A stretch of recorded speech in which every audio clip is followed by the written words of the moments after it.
চারপাশের অবস্থাটা দেখো। আগে এই জায়গায় এসে ভিডিও আপলোডে বসাতাম, এখনও আর কি এই জায়গায় এসেছি, কিন্তু এত মশা বাগানে। এখানে 5G একটু স্পিডে পাই। দেখো চারপাশে জল কাদা, যদিও একটু শুকাচ্ছিল, কালকে রাতে প্রচুর বৃষ্টি হয়েছে। আর এই যে দেখো পাট বাগান, চারপাশে শুধু সবুজ সবুজ আর জল কাদা, কোথাও যাওয়ার নেই, ঘরের মধ্যে বসে থাকতে হবে। দেখো জল যেতেই আছে। আর আমাদের বাড়ি দিয়ে সারা দেখো কীরকম জঙ্গল মতো মনে হচ্ছে দেখে।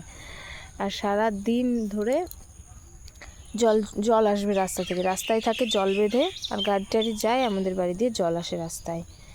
দেখেছো কী অবস্থা? দেখে এখান থেকে বুঝতে পারছো না? ওই দেখো কালকে পর্যন্ত একটু শুকিয়েছিল, কিন্তু এখন আর শুকানোর কোনো বালাই নেই, এই আর কি ব্যাপার।